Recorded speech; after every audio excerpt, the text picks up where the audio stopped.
Maybe I just haven't hit the go live button in a long time. It's normally not me. You want me to get it? I'll get it. I got it. Oh no, I got it. And broadcast. I could have ended you right there. You could have ended us right now. Yeah. I was Well, we are live. So hello everybody. Welcome to Indie Vault. This is GeekGasm. I am not Lola the Indie Princess. No. Neither is she. Neither am I. Yeah. Nobody has a shoe cam today. No shoe cam. You might get socks today because it's a little chilly in Florida.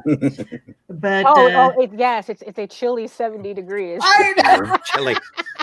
I was wearing a flannel today and I felt so ashamed because I'm from upstate New York. I'm like, oh man, but 6 years in Florida, I'm a little bit acclimated. That happens. Yeah. Yeah, I don't. I went outside trying to be cute today, and were you cute too? Is that what you're saying? Well, yeah, no.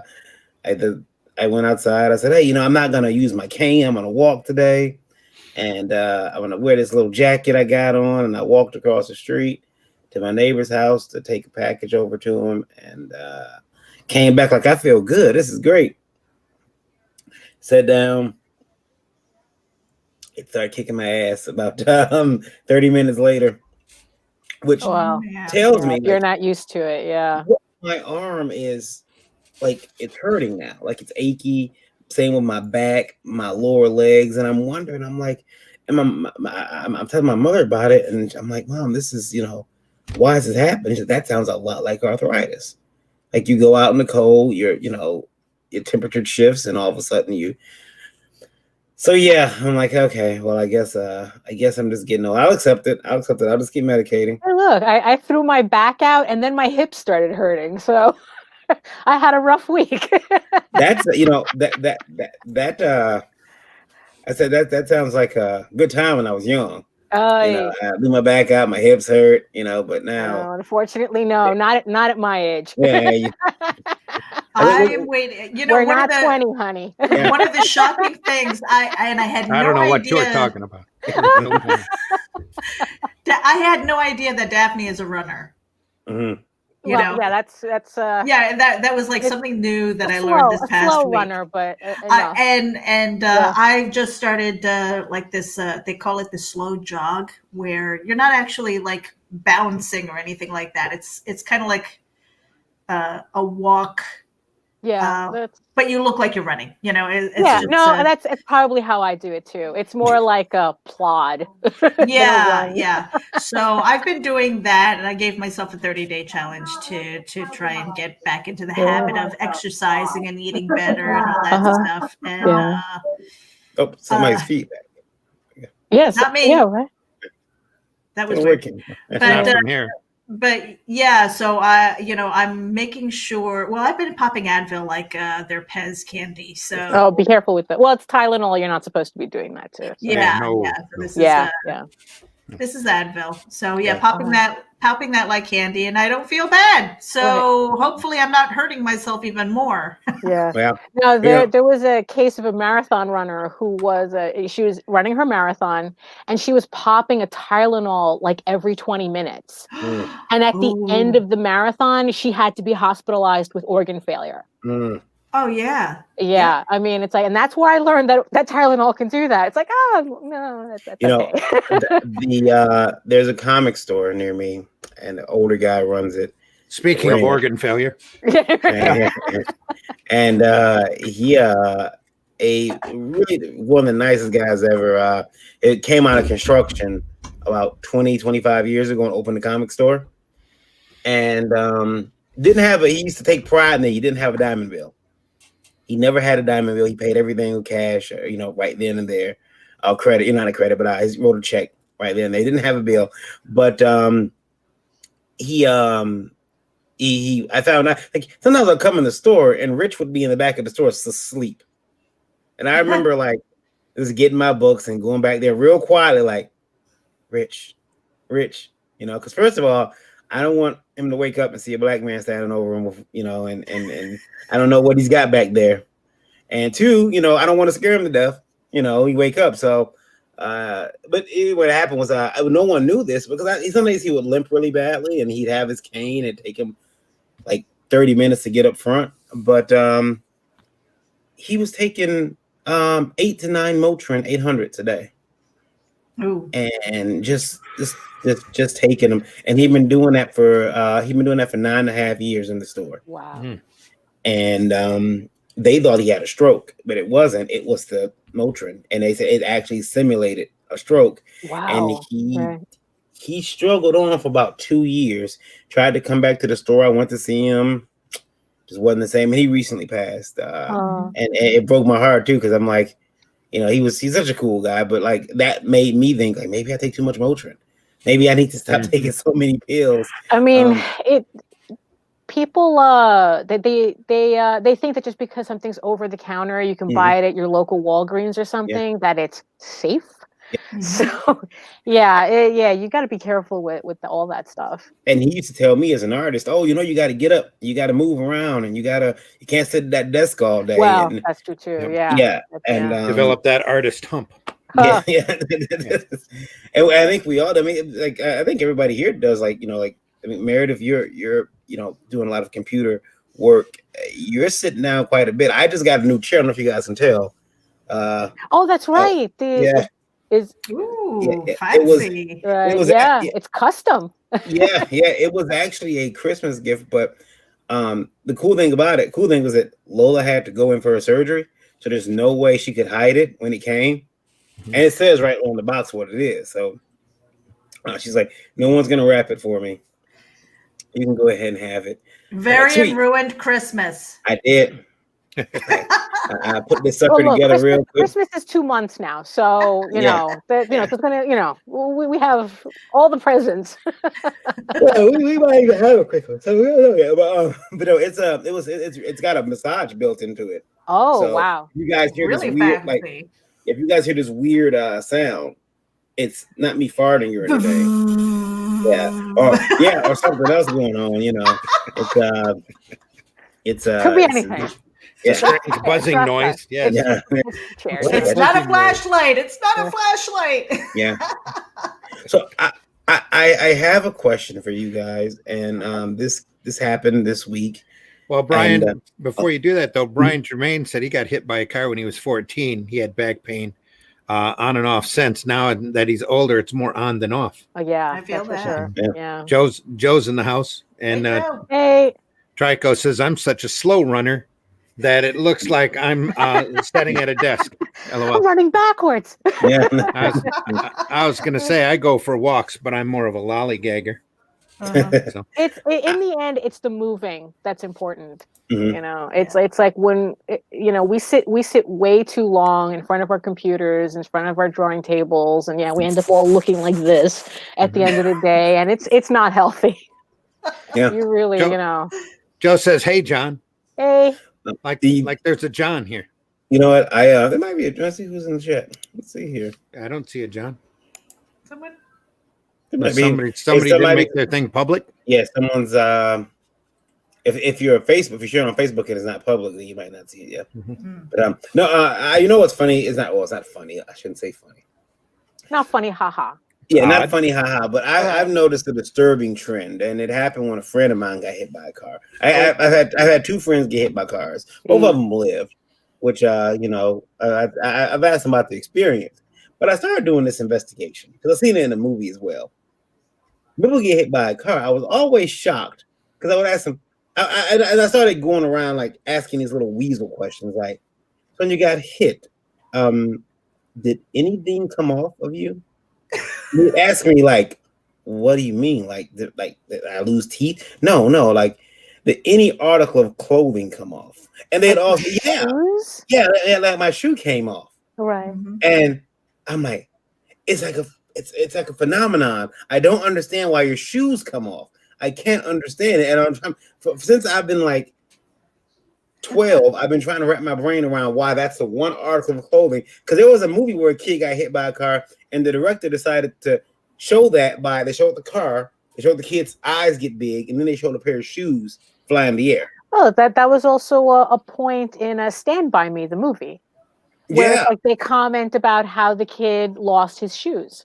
You see, I don't understand. Like, what's the thing about losing shoes? I don't get. Like, you actually get knocked out of your shoes, but that happened to my brother. My brother was wearing work boots. He was knocked out of both boots. Wow. Because those things are, you know, they go past the ankles and everything, and they lace up. That accident actually made the news because it was right off the Tappan Zee. Yeah. He's lucky he wasn't wearing. That wasn't you in New York, right? Yeah, the Tappan Zee. Yeah. If they had been Tim's, those guys in New York would have took them. They came up. They love Timberlands. They love Timberland shoes. You can't wear Tim's in New York. Daphne, you know what I'm talking about. You can't wear Tim's. I see a lot of it. It's the fan. Nowadays it's more the sneakers, like especially like the limited edition Jordans and stuff that everybody lines up for. And when I used to work retail, I used to work with a lot of sneakerheads, and there was a limited edition release near my job, and there was a riot over it. Wow. So yeah. And the thing is, all it was with these sneakers was that they had a pigeon on the heel. They were like kind of like an art sneaker, and all these guys were flipping out over this sneaker with the pigeon on the heel. You know what? So yeah. So JD says, "Not if they look used." I'm gonna say something. I want to say something. You know, and I don't get me in trouble. I've said it here at home. But okay, is your wife sedated? Yeah. The Vicodin is flowing freely right just now. looking out for you, buddy. Here's the problem. No, okay. When I got friends who were like that, they're sneakerheads. They're sneakerheads that they're worried about. Oh, does this match my outfit? Oh, yeah, that's a lot of it. A lot of it. Yeah. And I've told them, I'm like, oh my goodness, excuse my language, but the bitchification of you guys, like, they're like, and I told him, I said, you know what the problem is? It's because your daddy wasn't around to tell you it's okay to go out there mismatched. Go ahead. Knew there was a guy I used to work with. He had shirts custom made to match his sneakers. Wow. Yeah. You know, here's the thing. When this was in the early 90s, I was commuting back and forth between Westminster Choir College, which is in Princeton, New Jersey, and I would go up and visit Dad at work because he worked in Manhattan. And you know, if I was going to spend any time at home, we would take the path up to upstate New York and then the Northeast Corridor. So what I would do is I didn't have luggage. I threw all my stuff in a garbage bag. And my father was so embarrassed. He's like, why are you walking around the city with a garbage bag? I'm like, because nobody's going to take my stuff. And he went, oh. I'm like, would you take my garbage bag? Just don't leave it on pickup day. Right, exactly. I was just like, I'm like, I don't need no fancy stuff like that. Who's going to take my garbage bag? You know, wow. I did discover though that a good pair of shoes can save you at a convention. Because yeah, sure. Like I say a good pair because I'm cheap, guys. I'm very cheap, and I'll go buy like a pair of shoes, like those $10 like super comfortable shoes from Walmart. Those shoes will get you through 3 days, which is about the con. They'll get you there before they're no longer, you know, you can just go ahead and toss them out.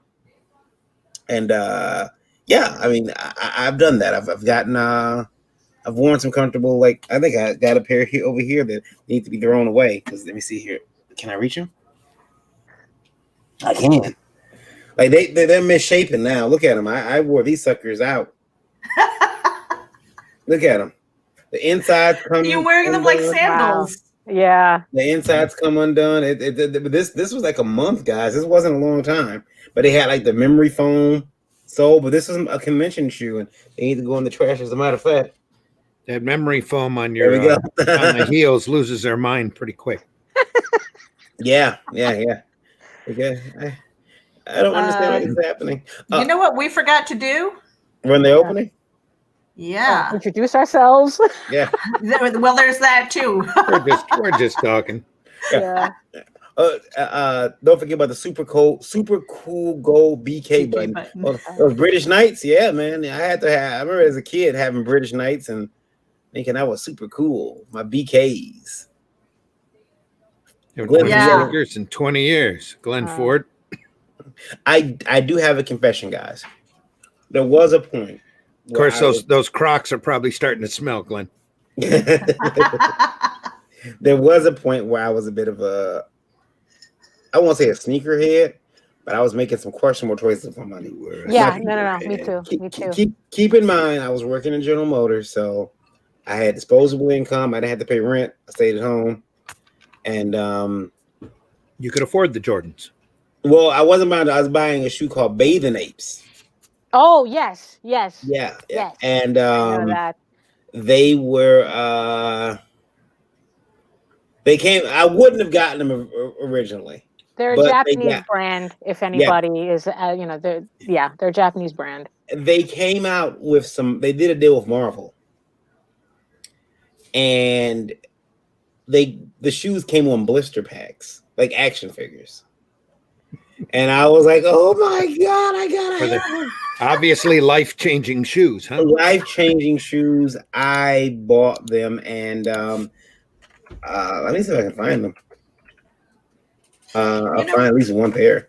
I had a friend of mine a couple of years ago who would every once in a while go out and buy a pair of like white Vans, and she's an artist, so she would decorate them, and design them and stuff, and then she would sell them for like double the price. And then she would basically take half of that, invest it into another pair of sneakers, and do it again. And eventually it got pretty popular, I mean, I'm like, hey, if I could draw, I'd probably do that too. Yeah, no, the custom sneakers are a big deal.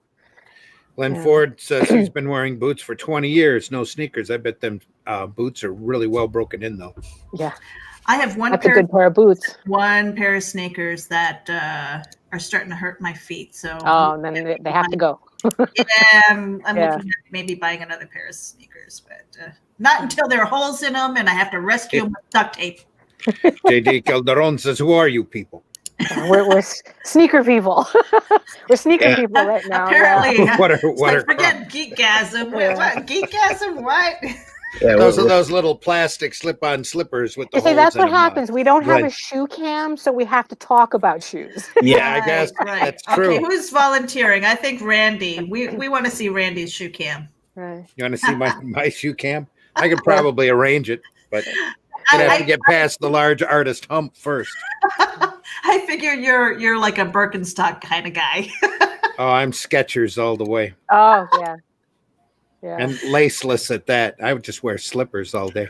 I have thought about switching. I work at home. You're lucky I'm wearing a shirt. Especially at this time of night. I thought shirt with a collar, by the way. Yes. Nice Stanley Velcros. Here are the Bathing Apes. That's what I was wearing, guys. If you good God, those look like toddler shoes. Yeah. Bathing Ape literally looks like toddler clothing. It really does. Because when they opened up a store near my original job, it's like the thing that was hot at the time was those big oversized hoodies with like all the little cartoon animals on it, like raccoons and apes and everything. It took me forever to realize that that's how they're supposed to look. Yeah. And the shoes came on these blister packages like this. Wow. Here are the Captain Americas. I have them all. Now here's the problem. I have the Doors. I have the who else do I have? Iron Man. A lot of extra money back then. Yeah, no, that's what happens. Yeah. Yeah. Because it was okay until my mother got a hold of one of the receipts because she was throwing the boxes away, the shipping box they came in, and she's like, and I seen her fix her glasses, and she came to me. I remember she said, "Is this how many pairs is this?" That's one pair, and she said, I don't charge you rent, but this is ridiculous. What were they? They were like what, 300 a pair or something? $550. Like that? $550. Okay. Yeah. Holy. Yeah, $550. I can't say anything. I've paid $600 for a Burberry purse, so Yeah, no judgment. I am not going to wear anything that costs more than my mortgage. Yes. Okay. I didn't have a mortgage, so I was okay. I was like, and the attention I would get when I wore them was great, because people were like, oh, he's got bathing apes on. Oh, He's got baby shoes on. Yeah. Wow. Dude, those are some bright ass colors. Holy crap. Yeah, the Captain Americas were a little bright, but that patent leather. But hey, they had the Marvel Comics logo on the back heel of them, so they must have been I was really also cool. I was always in love with the blister packaging. Are those the Hulk shoes? Yeah, those are the Hulks, and they got they have a little Hulk face on. They have these little faces on the cute other little Hulk side. face. Yeah, and she's right. I'll show you guys would have been. They put the damn things in a blister pack and still charged you $550 for them. No, it's ridiculous. I think the shoes that I saw, they came in a tin. They came in a tin box or something. One of the earlier shoes. Yeah. I'm sure Randy's gonna feel some type of way about this. Hold on, I'll post it up. I'm sure he's gonna feel some type of way about this, but this is the Hulk on the back of the shoe. I'm pretty sure Jack Kirby is rolling over in his grave. Jack Kirby's a perpetual top anymore. Yeah, so he's just constantly. But here's a $120 bathing ape shirt, and this is what Daphne is talking about. $120 for this t-shirt. I did not own one.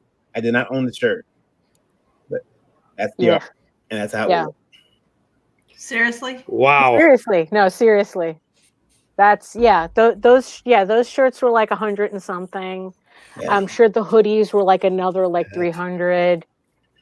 And mind you, this was back in the day. Now I'm sure they're all even more. I don't see gold on that shirt. They got an old World War II slogan for that kind of work. What's that? Smoke them if you got them. Yeah. Yeah. Yeah. I do have a question for you guys though from a viewer who wrote in. He wants to know if when you do a con, anybody wants to buy a t-shirt like that for $100, get a hold of me. I'll even charge you 90. I'll charge you 90. I'll do it myself. I'll do that with my exactly drawing for half price. You got to get Kanye to love you. That's I have art to pay for. Because Kanye was big on Bathing Ape back in the day, so that's how everyone pretty much knew them from. Yeah, they did that. They did that, and they did the wow. I remember there was a song too where the girl was like, "He got him some bathing apes," and I'm charging way too low for my apparel. They had stickers. They were my like wholesale apparel. Wow. I remember the stickers like 20. You just need to have a famous person wear something of yours, and then that's it. You're good. $500 for an anniversary t-shirt or something. No. That's friggin' nuts. It was great. Varian, what was that question that you had? Convention. Yes, convention. He says, when you do a convention, he says, what's the let me bring it up. What is the official policy if your neighbor has a putrid odor? Do you tell him or the convention organizer? Oh, wow. It's when you bring a fire hose. Wow. Hey, neighbor. Sorry, I got you wet. Wow. You know what's really funny is that was an issue I mostly came across with the convention goers, not with the attendees, not necessarily my neighbors, but not to say there wasn't some obnoxious behavior happening behind the table, because man, I could do a whole show on my convention pet peeves. It's like, because usually the smell was usually the attendees, you know. There is He there's said only Febreze. Just Febreze it. Yeah. I've heard that, and I've never done it, but because there's only one instance where the body odor was so bad that I couldn't think, I couldn't concentrate. All I could think of is I'm chewing on this guy's odor. Ew. That's how bad it was. But there's a trick that if you want to put a little bit of perfume or cologne right under your nose. Like they did in Silence of the Lambs when they're doing the just a little bit. Seriously, that definitely helps. But Vapo rub is for. Yeah. You guys something like that. Yeah, using Vicks on your nose. Yeah, for real. Yeah. But but that's Sarah says for Meredith, butt beard. Butt beard. Yeah, but no, that was mostly a lot of the convention goers, because for some reason, I mostly remember this. No, don't talk about the hand puppets. Those are furry cons. Don't talk about the hand puppets. Maybe we don't want to know about. No, we don't. You don't or maybe we do. But like at anime conventions, especially, because like what happened is that you would get these kids who, like, they would sleep at the conventions. Like they would purposefully not get a hotel room, and they would sleep in the hallways. They would sleep in the bathrooms. They would sleep, and you could tell. You could tell, just so they can, not have that money. They could have that money they would have spent on a nice hotel room and with a shower. Yeah. And spending it on whatever nonsense they spend it on at the conventions. But yeah, Brian's got a good or not have any money at all. Yeah, well, that's true. Yeah, that's true too. Find reasons to send them to do favors for you. No, because that means they have to come back. Oh. That means they have to come back. That means they're sending that odor all the way around the hall. Yeah. They're going on. New artist. Gwen says, "Hey, Daphne, how you doing?" I'm doing good. Thank you. I'm a New little. We should probably introduce ourselves. And, we probably should, right? Yeah, everybody. I'm Lola's bottom. Varian Grant. I'm here today to help out. Lola's recovering well. She's recovering. That's good. She's learning to kind of like she's still trying to communicate, like, and she can. I found the madder she gets, the more easy it is to understand her. Oh, okay. If she's mad, I can understand her. If she's not mad, it's like, what'd you say? Huh? Oh. Well, okay. Like, I guess with the surgery, she's like, it's hard to understand her. So she's like mumbling, like, but she can't open her mouth. But she's doing well. She's doing well. Give her a pad and pen. Tell her to write it all down. Well, she has to go. She wants to do everything for herself. Like, I'm like, I can make that phone call for you. She said, no, I'll make it. And she'll go online. She'll text. And the other day, last night she was a little upset because she can't eat like solid foods right now. Oh. And so she ordered a Frosty, and she ordered baked potato from Wendy's, and nuggets for me, and something else. And then, so they were out of potato. So they called her and said, "We have one potato. We can change it up with something else." So they sent the fries with the potato and the nuggets, but the one thing they forgot was the Frosty, which is what she's looking forward to the most. Wow. So that really upset her. Oh yeah, that would upset me too. That upset her. It's funny. I offered to buy her a new one. Like, hey, I'll buy you a Frosty. You want me to buy you one? I'll buy another one. It's not a problem. I'll do, because I can't drive right now. I'll Grubhub you with a Frosty. She did not want that. She wanted that Frosty. And it was, I'm like, want to wait. Yeah. Like, the logic of women. I'm trying to fix the problem. No, I want this pain. It's like, I wanted it now. It's not here now. Yeah. I want this anger. I don't want you to fix it. Yeah. So I'm Varian Grant, and I'm here. Randy, who are you? It's just some guy sitting in the corner. All right. No, I'm an independent comics and commercial artist guy. I've done everything in this business for many years, and I'm just here to talk on a Wednesday night.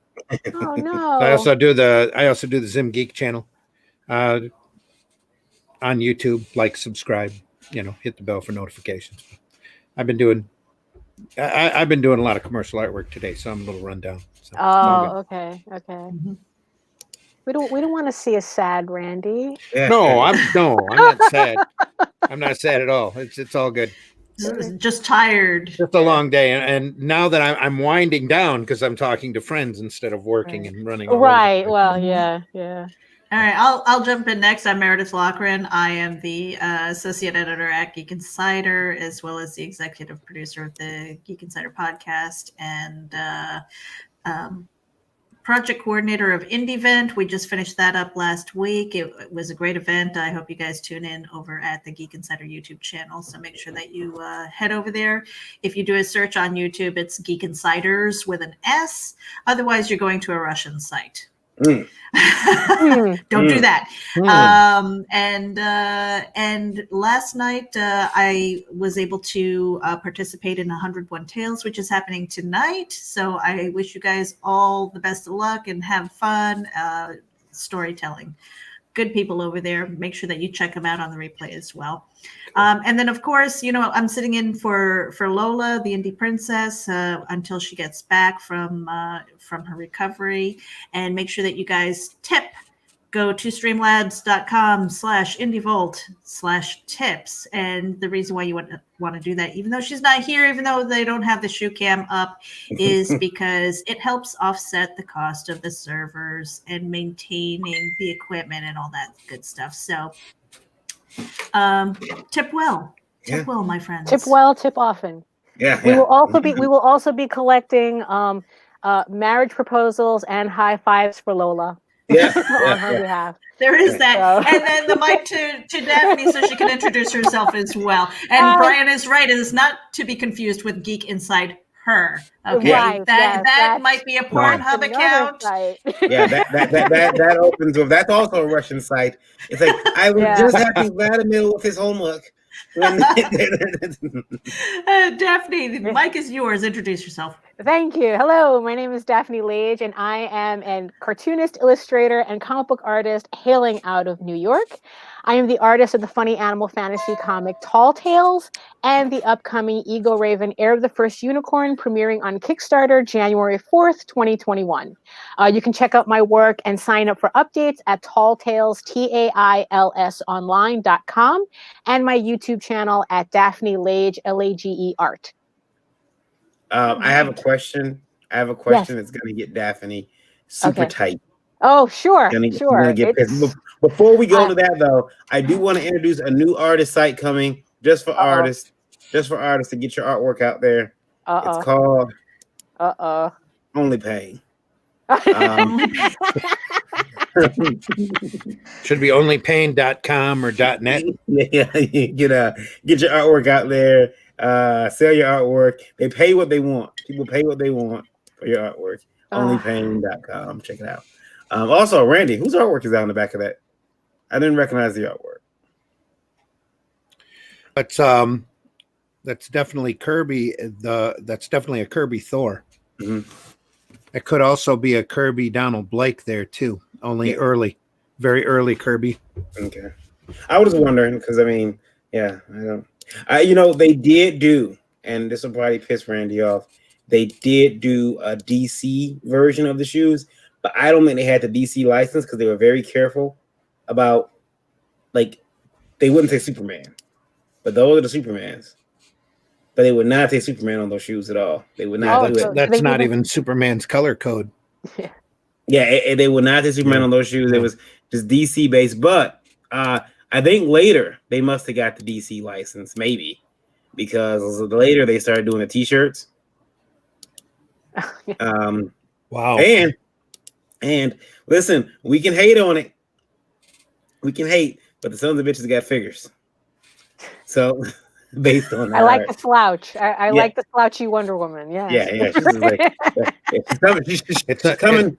It's amazing the high quality of work you can find overseas. She's coming to And how much were those dolls? $300 or $400? Probably. No, I think the dolls were about like 60 or something when they were just out. Oh well, when they were when they're new, yeah. Yeah. And now you're gonna pay more. Mm-hmm. Yeah, no, you'd be Milking that. But so Daphne, I'm prepared to get red. Okay, no problem. All right. Okay, just for you. Now this one here is from Hakeem. Okay. Hakeim. Hakeem. Okay. Hakeem says, I have no respect for female artists. Okay. Every time that there we go. He's like, okay. Well, all right. Well done then. Yeah. Every time they take a picture, I'm not gonna say that word, have to put themselves in the picture with the illustration. Show your work, not your tits. That's from Hakeem. Well, Hakeem, I'm going to give you the answer I give always to these questions. Stop falling for it and we'll stop doing it.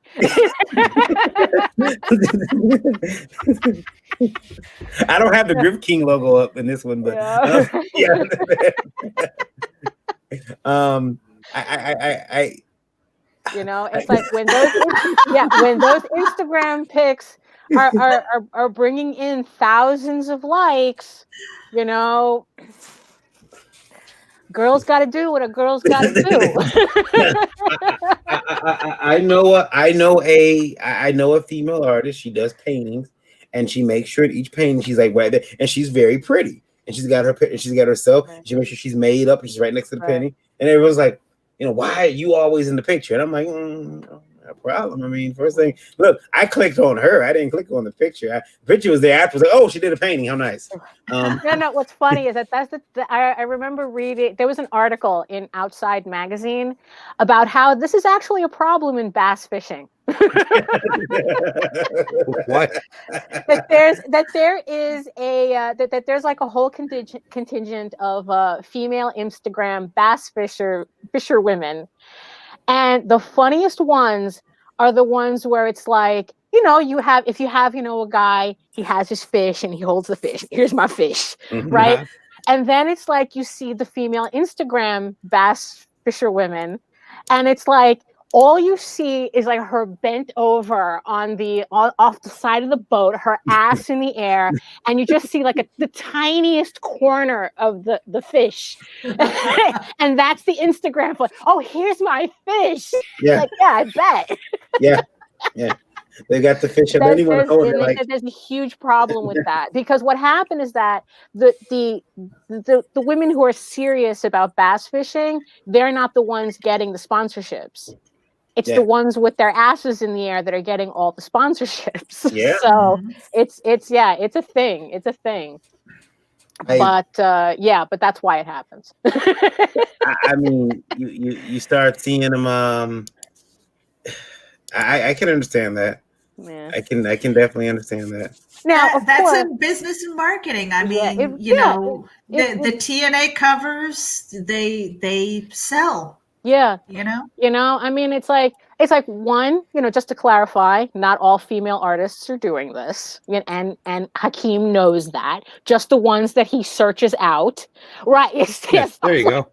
Yeah, exactly. But she's got a big contract. Yeah, exactly. No, it's I want to know who ate her jeans. Yeah.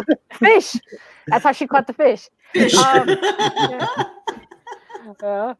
But so it's like, if that's all Hakeem is seeing, it's because he's falling for it. That's exactly what he's searching out. Be all Hakeem is looking at.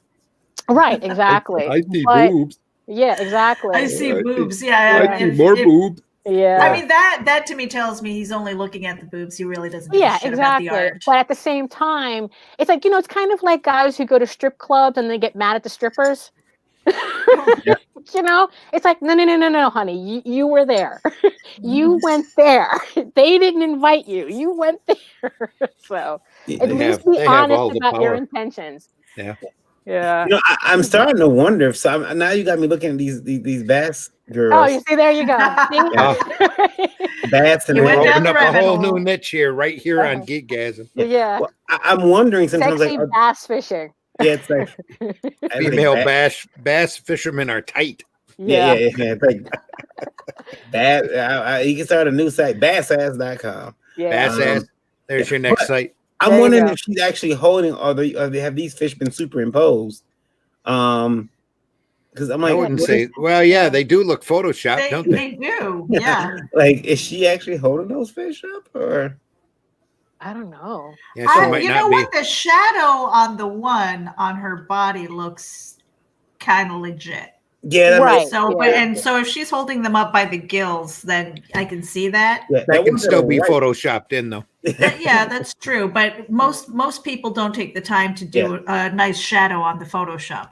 Yeah, You know. unless she needs that Unless contract. unless she's making a lot of money on those sponsorships, because that's Mhm. yeah.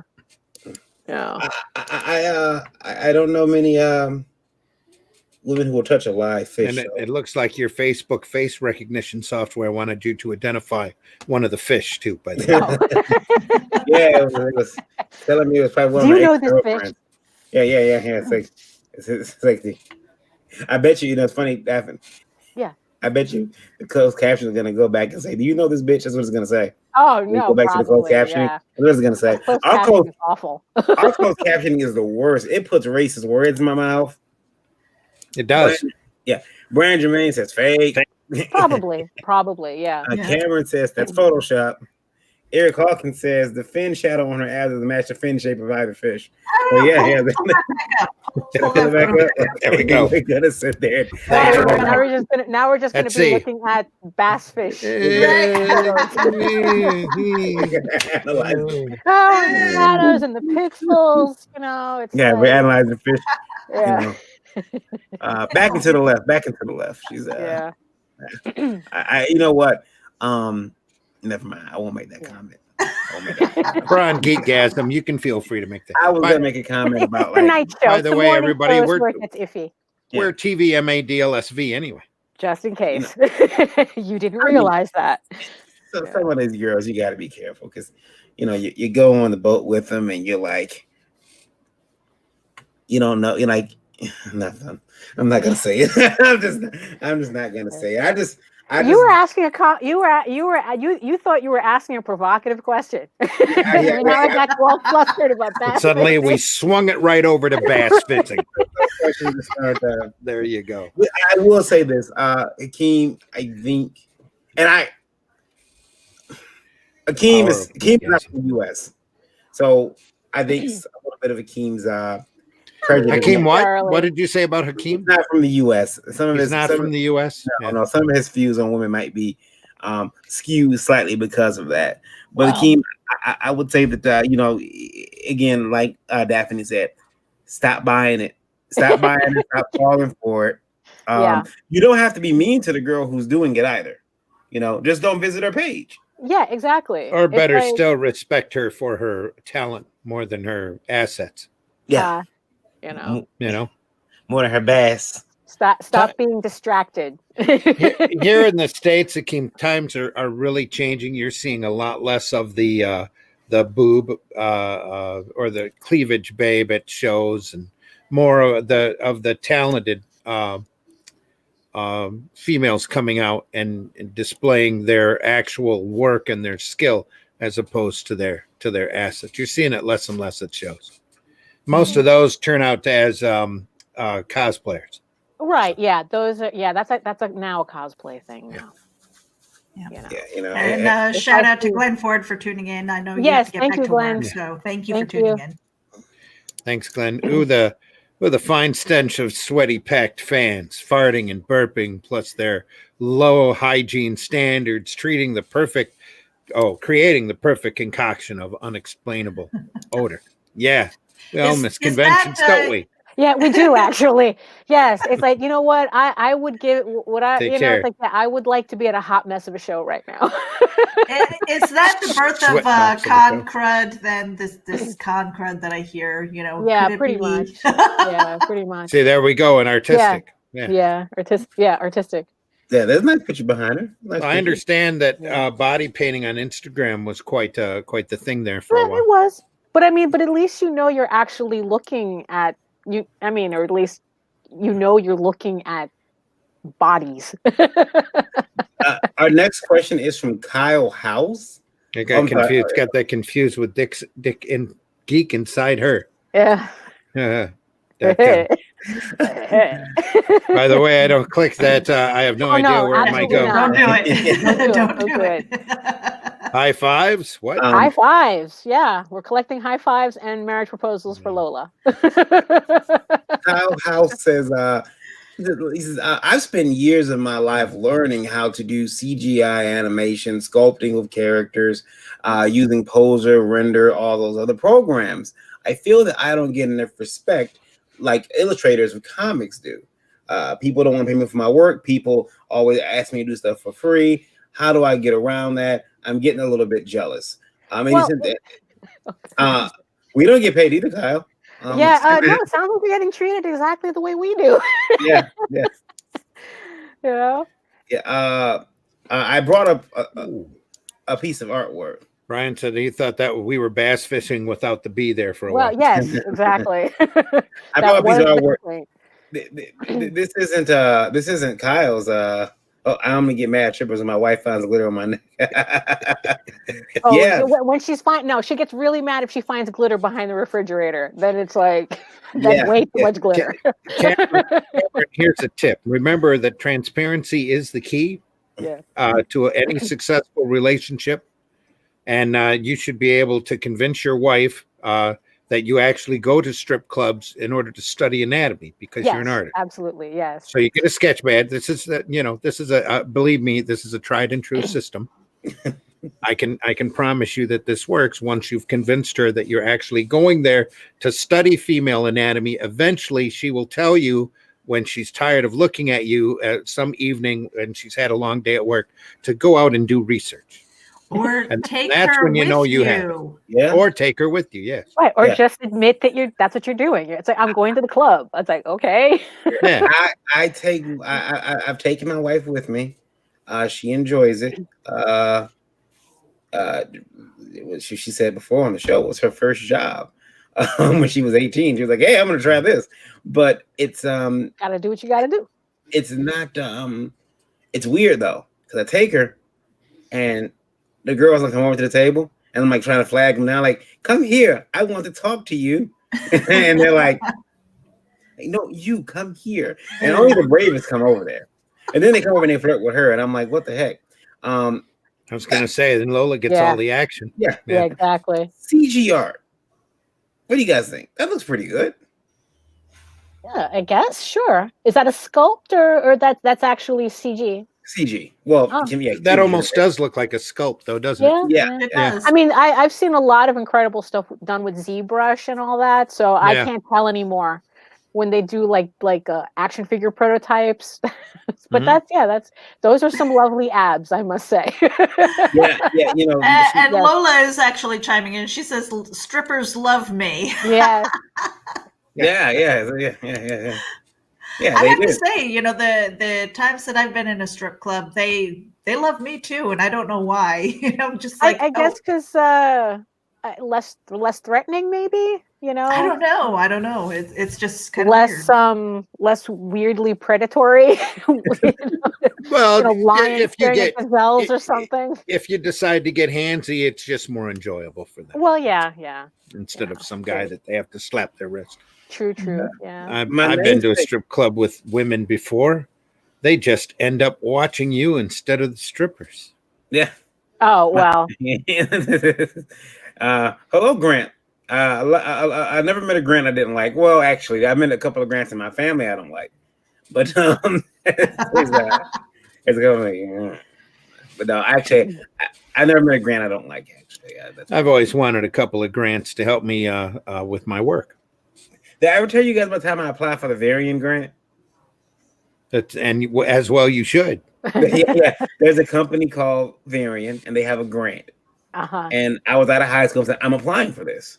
Why not? And my reason was because my name is Varian Grant. And they sent me back a lovely keychain and a letter and a t-shirt. Like, they probably thought it was very amusing. Yeah. You read this, Mitch. Send him the shit. Yeah. And should we send him something? $50 or something? Yeah, it was funny. Instead of a It's T-shirt like, and a keychain, it'll be funny. we were just learning that's still a thing. I guess like in I guess in New York City, depending what borough you're in, that they give out like art grants, and it's like we're like, wait, really? They still do that? Mm-hmm. You know, so we're gonna start looking into that too. Did you see Germany? They do. Being shut down for COVID, they're paying artists. Yeah. And Well, and they should because they know the hard way of what happens when you force an artist to change careers midway. That's right. That's right. They know what happens. We start we start figuring out problems like, you know what? Yeah, so it's like they know, it's like, oh, here's $2,000 a month, stay home. Yeah, we're like, I will need, listen, I've noticed, and Sarah in the house. Hello there, Sarah. Listen, the war, that war is fought in my bed. That's why I don't sleep in the bed anymore, because I've discovered that hey, Sarah. Apparently I sleep with Sarah says, hey, Eric, a conqueror. She's like, I will need your side of the bed as well. You need to move. She's like, my side of my bed is, we have a king size bed, yet somehow she sleeps in the middle. Wow. Okay. And I have this much, and I'm like, can I please get just a little bit? I'm hanging off the side. It's bad. Wow. It's bad. Because we have a king size bed too, and usually it's like, hello there. Yeah, no. It's she's coming down there for heat, and she's scooping over up under me. Move, it's hot. All this bed. We could fit 2 other people in there. Lord knows I tried. I think part of the success of my marriage is the husband takes the bed because he's 6'4" and he doesn't fit. And I'm like 5'2", and it's just comfortable because I get the support on my back. I get to snuggle up, and then we don't have to fight over the blanket. Right, or the temperature of the room or anything. I'm usually like overheated and stuff like that. And whenever he tries to snuggle up or he tries to cover me up, and I end up taking the blanket, I throw it on the other side of the bed where he can't reach it. I'm like, you motherfucker, I can't sleep when I'm hot. Which is, so that's what it is. Like separate beds. And 2 bathrooms. It's yeah. I don't mind the snuggles and stuff like that. Just put a movie on the TV. We'll snuggle on the couch and stuff. But when it's time for sleep, no, I need my rest. This one from Tim. He has a famous last name. His name is Tim Curry. That's pretty cool. But he says, you never know. It could be the Tim Curry too. He says, most heartbreaking thing for him is to find out that there was no actual bullpen. Why don't we bring that back? Do you guys think it could work? Tim, I've said on the shows before. I've had a bullpen for a while. It was pretty fun. Some never got any work done. Yeah, because we were doing a lot of talking, looking at each other's artwork, going over, hey, that's not right. That's not right. Fix this. But when we did come together to work, and sometimes we get in that groove, it was kind of cool. Yeah. I will say this. We all had headphones, so we'd have our iPods or whatever. And then we had this one guy who did not have an iPod. He believed in old school radio. So he'd bring his little small boom box down there with his 70s mixes, and he'd get in there and he'd turn it on. And we're sitting there like, looking back at him like, could you shut that up? And then also, it didn't help. Listen, placement's another big thing. My bullpen was downtown Detroit in the Greektown area. There was a casino. Like if I lift the window up, you could hear the ding ding ding ding ding ding. Okay, that's how bad it was. And also, my building was also my building used to be the morgue. The building I was in. If you go down in the basement, against the wall, where the crematory, they used to do the bodies there, it was still black where the wall had got scorched. But it was weird spending the night there too, because you could hear the elevator going up and down. I'd freak out and I didn't want to go out in the hallway at night.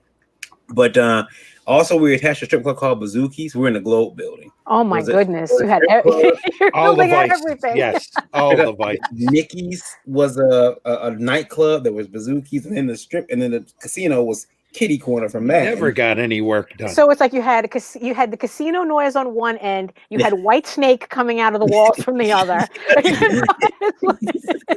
Yeah, and I remember one of the girls. She told me, she said, and guys, you gotta listen. I was a different variant then. Okay, she said, I don't want to come down to your office because now she was okay when we had another office that was just like in an office park. She was okay with that.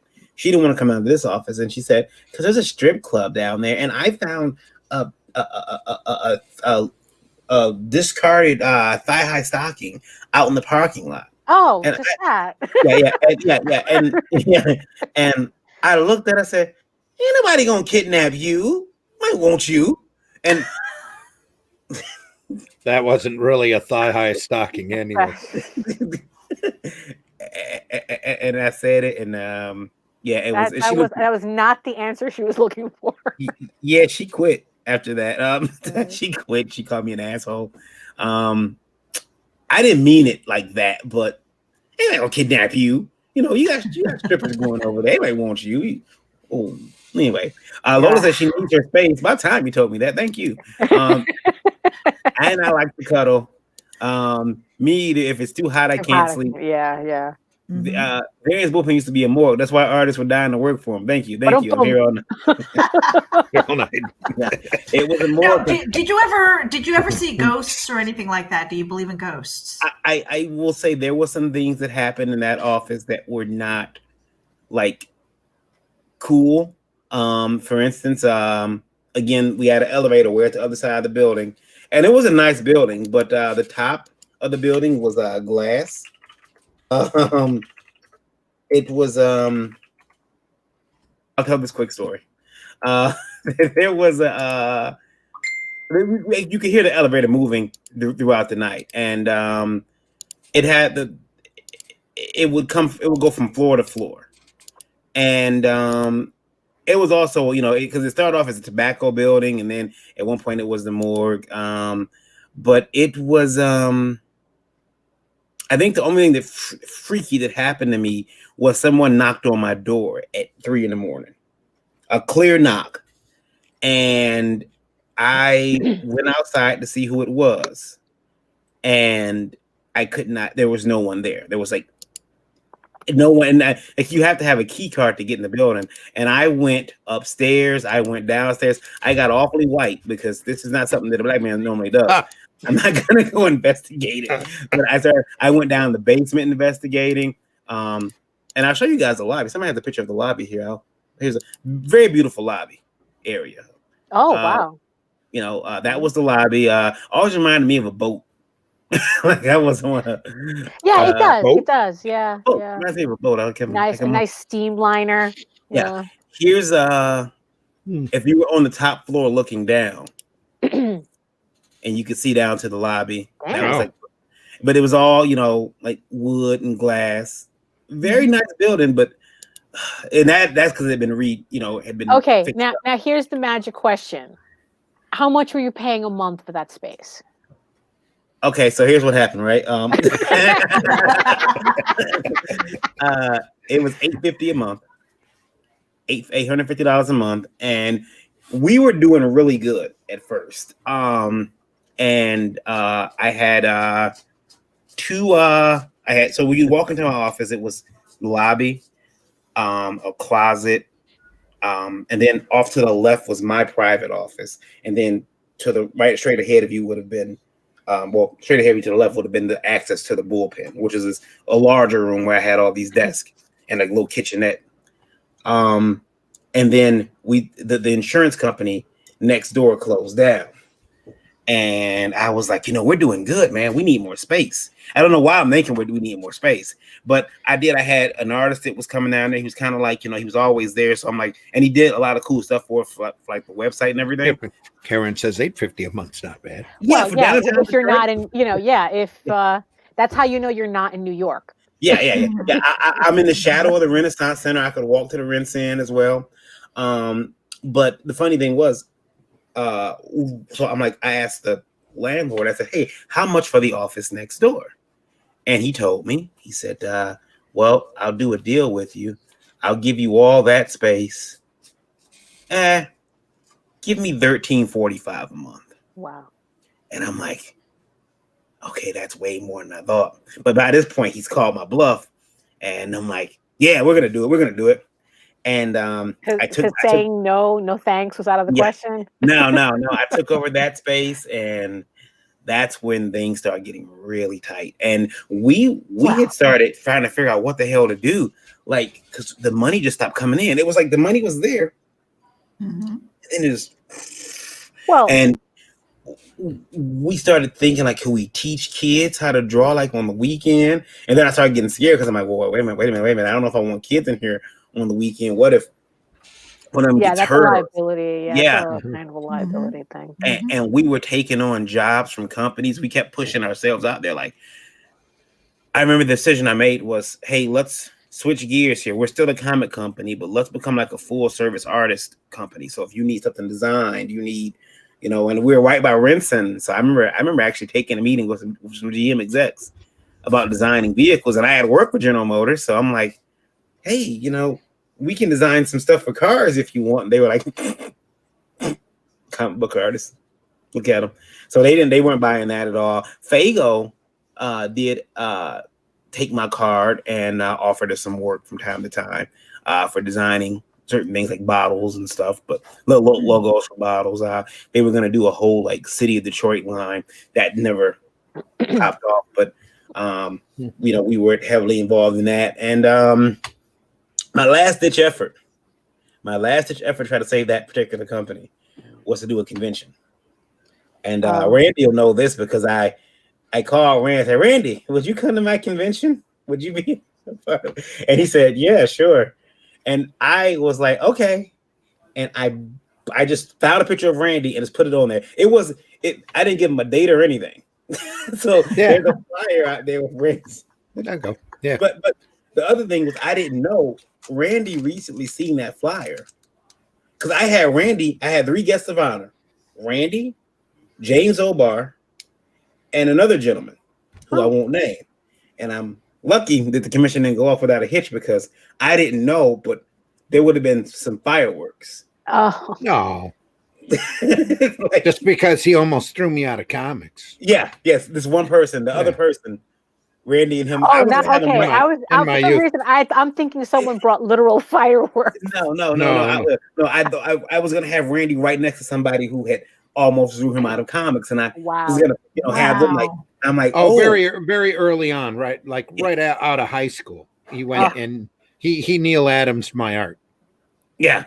But is he? But is he a Neil Adams? No. There you go. It wasn't, and it wasn't very. It took me a few months to realize that what he had given me was not very constructive criticism. Right. And the problem was I didn't stick around. I didn't stay on hold for 2.5 months because I was afraid my feathers didn't look like, or my leaves didn't look like feathers. But, it was funny because it was out, and I felt like a child of divorce for a second because both had taken me under the wing in a way. So like I felt like a child of divorce. Like I was like, that guy, he gave me a really bad critique on my art when I was a kid. And that's the worst. That's the worst. So some people just want to be a-holes, not really. Some of that was me too, because I needed to develop a thicker skin, and I needed to look him in the eye and say, "If you're an idiot, fuck you." Right. And walk away. But, yeah, Randy was I wouldn't take that nowadays. If that right, yeah, exactly. But they've done a lot of stuff in that building now. It's no longer like an office building. They're doing some other stuff to it now. It's condos now. They put one of those arcades down there, I believe, and a couple other things, and it's a barcade. A barcade. It's a place for hipsters. Sounds very Brooklyn. Yeah. Yeah, hipsters can feel safe going down there. Artisanal mayonnaise shop. Yeah. What I loved about it was that it was like that exposed brick. I'm a big fan of that. Like and you can see what they've done to one of the offices. I put it up here. One of those offices, their boardroom now. Wow, Legos. Oh, yeah. Yeah. But I don't hate it. I just, it's not what not what it was when we were down there. Well, but I mean, I guess like to go back to the actual question, why bullpens aren't a thing anymore. It's like, well, I can tell you, like, on my side of the woods, it's because nobody can afford the space. It's like I remember visiting, what was his name? Rich Baker? Rich Buckler. That's right, Cameron. That was. Yeah. Cameron got a lot of man of your word. He had, and it was the closest to a bullpen that I had ever seen, but it was like a bullpen if all your artists were homeless and living on the floor of your apartment. Yeah. We go into this guy's apartment, and he must have had like, I don't know, like 20 guys on the floor just passing pages to each other to get work done for whatever company he was doing stuff with. And it was like a Calcutta of art. It's probably Deadline for the Crusty Bunkers. Is what it was. Yeah. And it's like, and that was like pretty much because it's like, yeah, you couldn't afford space. Yeah. Mm-hmm. I mean, it's like what Varian was paying like $850 a month for over here could probably easily be $3,000. Yeah. A month, 3 to 5, depending on whether you're in Brooklyn or or Manhattan or whatnot. So, or if you wanted a bathroom in it. Oh yeah.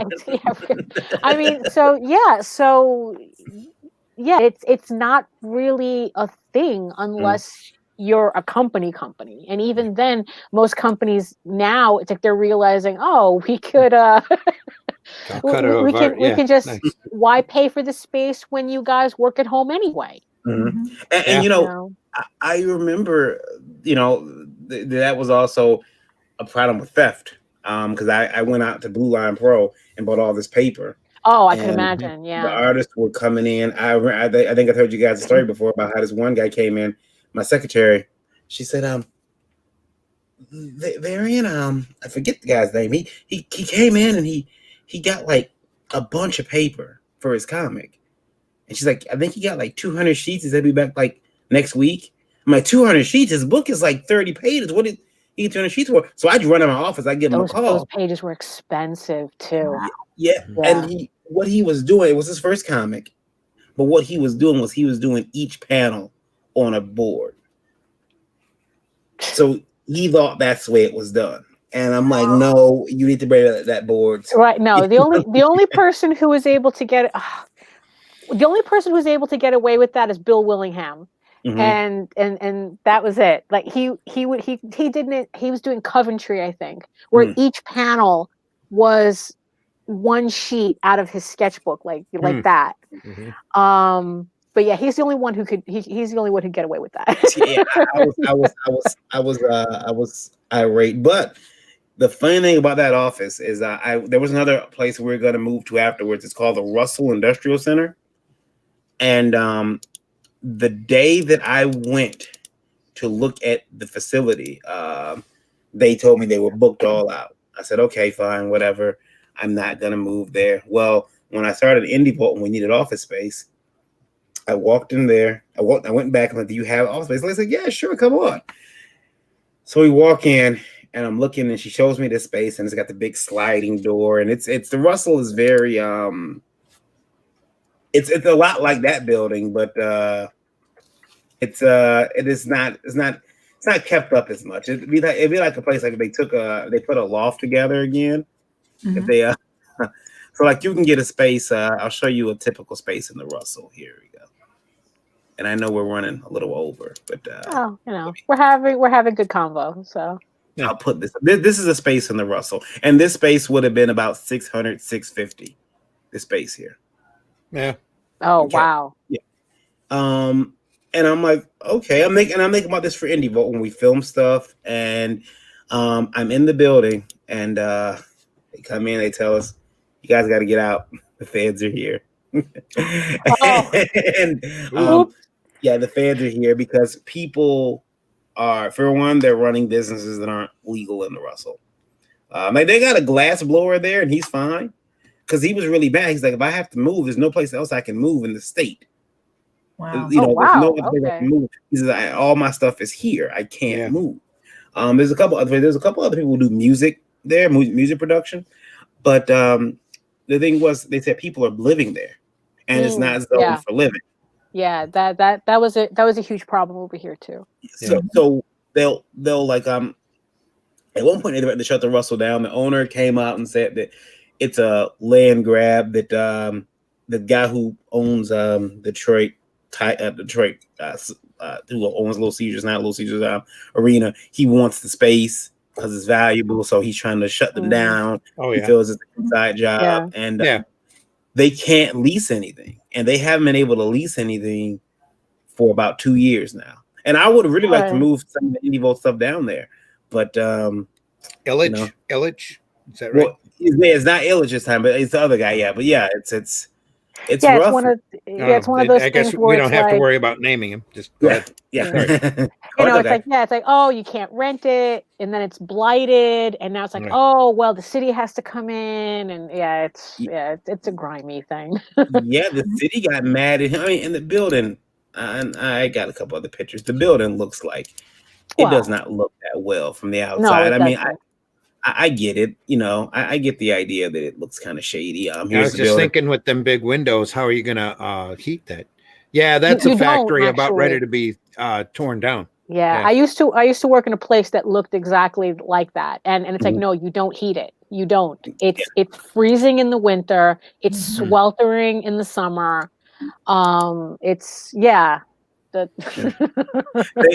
guy who did that came down to my office when we were at the Globe building. He came down there to see us and talk to us for a while, which is pretty cool. But that was like the newest thing they did up there. Like, look, we got art on the wall. It's pretty, and the city's like, take it down.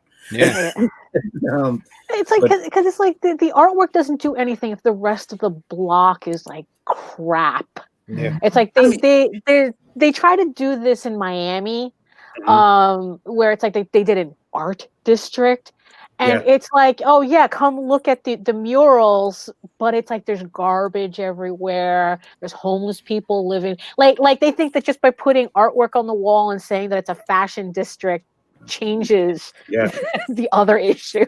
They had a big mural project up here last summer where there were like 100. The object was to do 100 murals all the way through the city because it'll brighten it up. They were gonna do. They got a little nice section in there, and they were gonna do a Comic-Con in there. And the guy told me, he says, "Yeah, this particular space here is like $1,000 a day, but some guy was doing a Comic-Con in there, and I don't that the section. Now this is the same building. Because it's a pretty big building. Arts district. That was the space they were going to put the Comic-Con in, which you could do that. $1,000 a day. Yeah, and then they do a concert series there too, and that's their concert series. So they empty out the parking lot, they put the stage up. And that's the concert they do. But when people say no one's staying here, and the news goes in and takes pictures like this. Oh, yeah. It's it's a clothing company just starting up. That's the story, and we're sticking to it. Just moving inventory in. Yeah, you guys are working on it when the feds are there. Like, what's this? This person is moving in. Well, here the issue was that landlords were illegally converting these commercial areas into residentials when they knew they couldn't do that. So I still think about moving down there. I mean, if they ever could get, and like you said, and Daphne's about to laugh because they did Daphne. They did change the name of the building. Of course. It's no longer the Russell Industrial Center. It is now the art and business. Yeah, I know. That's the thing they did. They did that in Miami. Yeah, I think it's like the Wynwood or something. I don't remember. It's like, come on, guys, you're not fooling anybody. It's a hub. It's a hub because hubs are tight. Yeah. Cameron says that bill looks like Candyman would show if say his name. Yes, yeah, Yeah. exactly. And that's 20K in Brooklyn, says JD. That's 20K. Guys, I guess we got to get out of here, but I want to thank. I think the only people weren't already from home more before. This is what visual accountability. Oh well, yeah, because it's like there is something about like working as a group with everyone in your face. Mm. Because it's like it's like that was like that when I was in art school, just being able to get together and we would all like sit around and we'd be all doing our work and we're all like looking at each other's sketchbooks and stuff. And yeah, there's something to that. It's like not only just accountability, but just like, oh, you're doing good with that. Oh, I gotta up my game for next time, type of thing. That kind of playful competition. But it's just like it's just hard to do now if you don't have the space. Yeah, even Valiant's let loose of their real estate because they figured out, hey, everybody can just work from home. Right? Yeah, exactly. I got a room back here. I can throw some file cabinets in, just keep the bookkeeping there. We're all good to go. Yeah, that's exactly. And that's probably what they do. I think the last real artificial comic, mainstream in parentheses bullpen that they had was CrossGen.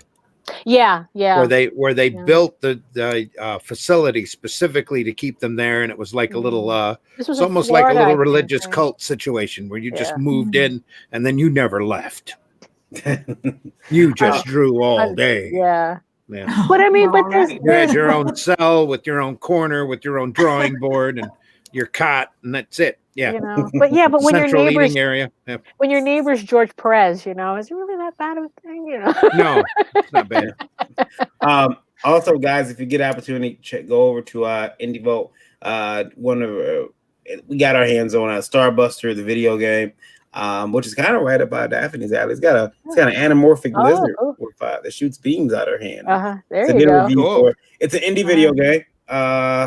So yeah, check that out. It's a pretty good game. I've been told. I didn't review it, but is there a comic off of that indie video game? No, there is not. Maybe somebody should be approaching them about doing a comic tie-in. Yeah, that'd be cool. But go check it out, Starbuster over on Indie Vote. Because we cover video games too, but we rarely do because well, we don't talk about them on the air very much. Well, yeah. Because we watch our numbers drop whenever we. But do we have a radio number tonight? We do. We are at 42608. Wow. 42608. So thank you guys. Yeah. And we appreciate everybody listening on the radio. Yes, we do. As a matter of fact, love you all.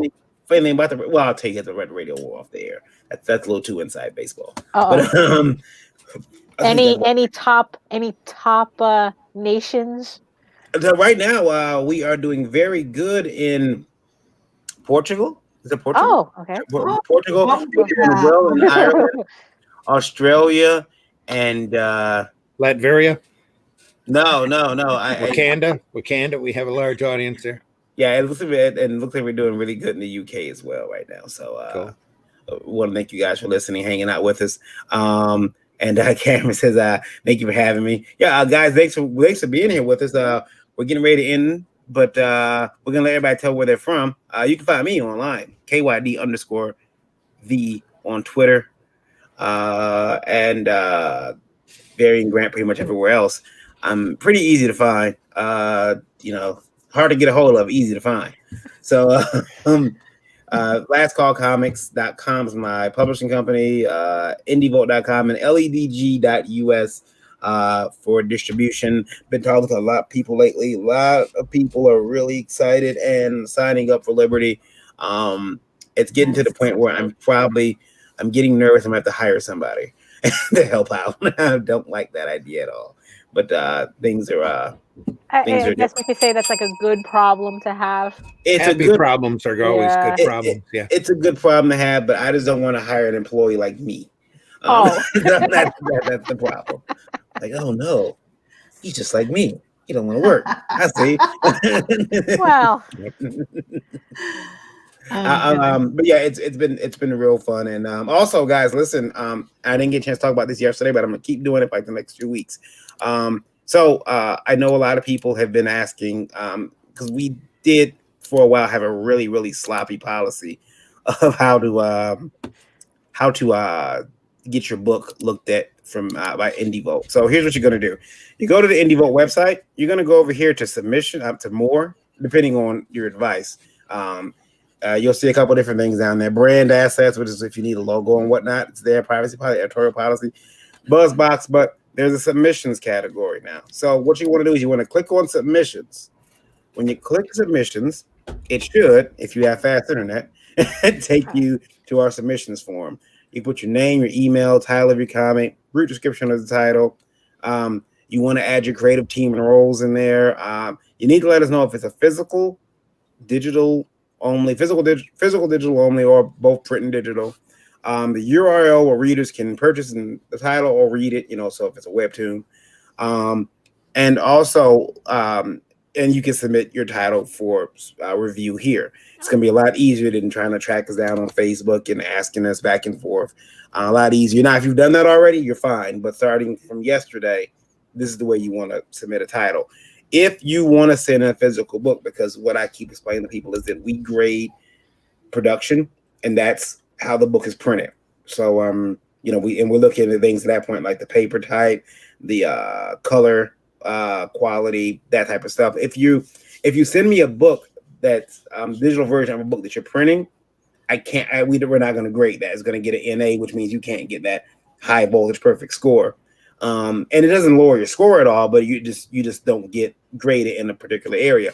So if you want to send a physical book in to us, what you want to do is you still want to fill this form out, but you're going to want to click Will Send. The address to send that book to is IndieVote 20836 Hall Road, number 138, as in Clinton Township, Michigan 48038. That's where you want to send the books to. It's on the site, so you don't have to write it down right now, but go over there and you're going to click Will Send, and we'll keep a lookout for the book, and we'll already have your paperwork for when it comes in. But yeah, so that's how we're going to take submissions for books from now on. I tried to make the process as easy as possible and for everybody. And if it's digital, all you got to do is put in the link where you want us to go read the book at. But yeah, that's it. So that's the only thing new that's happening right now. And hopefully it'll continue to work. If it doesn't, I'll have to ask Meredith to go in there and fix it. I'll beg her. It's all broken, Meredith. It's all broken. But yeah, so if you're submitting, Brian Jermaine said, what are we submitting for? If you want your book reviewed, but we do have something we're going to be announcing pretty soon.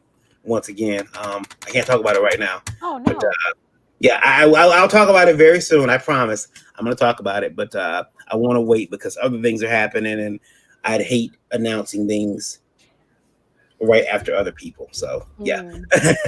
Again, Varian Grant. Randy, where can they find you at, sir? You can find me on Facebook under Randy Zimmerman. You can find me on Twitter under Randy Zim. I don't twit very often, but when I do, it's there under Randy Zim. You can find me at the Zim Geek channel on YouTube. That's ZIMMGEEK. Please like, subscribe, and hit that bell for notifications. And you can find me back here tomorrow morning for the Breakfast Buzz program with Varian at 9 a.m. Eastern time. And then I'll be back on Sunday morning at 9 a.m. Eastern time with another episode of the Sunday Funnies, where we look at the more lighthearted and whimsical side of comics. Awesome. I'm Meredith Loughran. You guys can find me at MERJ99, MEREJ99.com. I've got that'll redirect to my actual website, and all my social media channels are there, so you can click on there and hit the subscribe button. Please head over to my YouTube channel as well and hit the subscribe. I did. Yay! I love that. And then also head over to Geek Insider. Make sure that you visit the website, sign up for the newsletter. We don't spam. We're doing kind of like a once a month newsletter as a recap of the things that we've been doing over there. So that's about it, and after GeekGasm, maybe head over to Comixplex if you're at all interested in listening to some stories from some really cool artists and writers. Comixplex, PLEX. Yep. All right. COMIXPLEX.com. Awesome. Miss Lage. Yes, thank you. And if funny animal fantasy is your thing, go to Tall Tales, TAILS, online.com and sign up to get the first 3 issues of Tall Tales for free as downloadable PDFs. And if you're also into art tutorials, demos, and the occasional live stream when I remember to do them, you can find me at YouTube at Daphne Lage, Lage Art. Very good, very good. And yeah, we're out of here, guys. Me and Randy will see you tomorrow morning. Yes, I'll be there too. Daphne Bright will be and early. there. You'll be there too? Yeah, Okay. yeah. Meredith, will you be there? I will try. Early in the morning. Early in the morning. Different vibe. We'll message her. We'll message her and bother her. We'll send you a link. We send out a bunch of links. Nobody answers, so it's okay. Yeah, I'm trying. It's just like early in the morning now. I've been trying to get into the routine of walking, so it's actually a couple of months ago. If you had asked me, I was like, "Nah, dude, I'm sleeping. You're not going to get me until 11." I had this weird dream that Meredith moved to Hawaii, and I think it's one of my other friends moving to Hawaii. Oh, that's a nice dream. Yeah, exactly. That's a nice dream. Yeah, but she has shitty internet. That's a problem. She has shitty internet. Oh, well. She lives living on a macadamia farm or something. Yeah. There you go. Sometimes I feel like a nut. Thanks, guys, for watching. We'll see you back here real soon. I'll take us out. Take care, everybody. Stay healthy.